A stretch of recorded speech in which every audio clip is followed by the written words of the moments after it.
بسم اللہ الرحمن الرحیم۔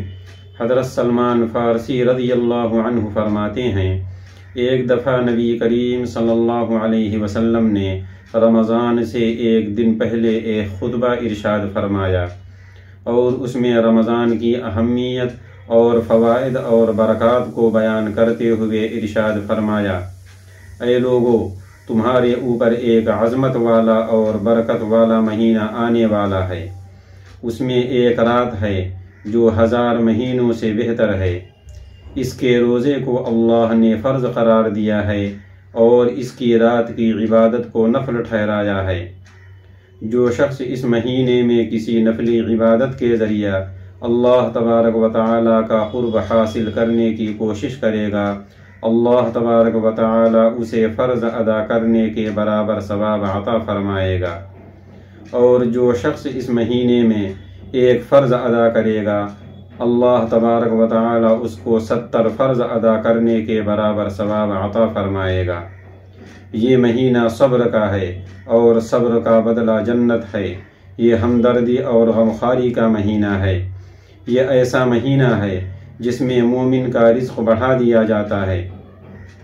اس مہینے میں جو شخص کسی روزہ دار کو افطاری کراتا ہے، اللہ تبارک و تعالی اس کے گناہوں کو معاف فرماتا ہے اور اس کی بخشش فرماتا ہے اور اسے روزے دار کے برابر ثواب عطا فرماتا ہے، لیکن روزے دار کے ثواب میں کسی طرح کی کوئی کمی نہیں کی جاتی۔ صحابہ نے عرض کیا، یا رسول اللہ، ہم میں سے ہر شخص کسی روزہ دار کو افطار کرانے کی طاقت نہیں رکھتا ہے۔ آپ صلی اللہ علیہ وسلم نے ارشاد فرمایا، اللہ تبارک و تعالی افطاری کا یہ ثواب کسی کو ایک گھونٹ دودھ، ایک کھجور اور ایک گھونٹ پانی پلانے پر بھی عطا فرماتا ہے، اور جو شخص کسی روزہ دار کو پیٹ بھر کھانا کھلائے گا تو اللہ تبارک و تعالی اس کو میرے حوض کوثر سے ایسا شربت پلائیں گے کہ جنت میں جانے تک اس کو پیاس نہیں لگے گی۔ اس مہینے میں 4 چیزیں زیادہ کرو۔ 2 چیزیں اللہ کو راضی اور خوش کرنے کے لیے، اور دوسری 2 چیزیں تمہارے اپنے لیے ضروری ہیں۔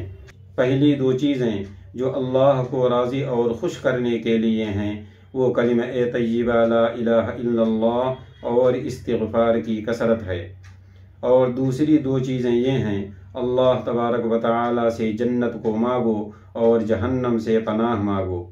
یہ ایسا مہینہ ہے جس کا شروع رحمت ہے اور اس کا بیچ مغفرت ہے اور اس کا آخر جہنم سے آزادی ہے۔ جو شخص اس مہینے میں اپنے خادم اور نوکر کے بوجھ کو ہلکا کرے گا، یعنی ان سے کم خدمت لے گا، تو اللہ تبارک و تعالی اس کے گناہوں کو معاف فرما دیں گے اور اسے جہنم سے آزاد فرمائیں گے۔ اللہ تبارک و تعالی ہم سب کو عمل کرنے کی توفیق عطا فرمائے۔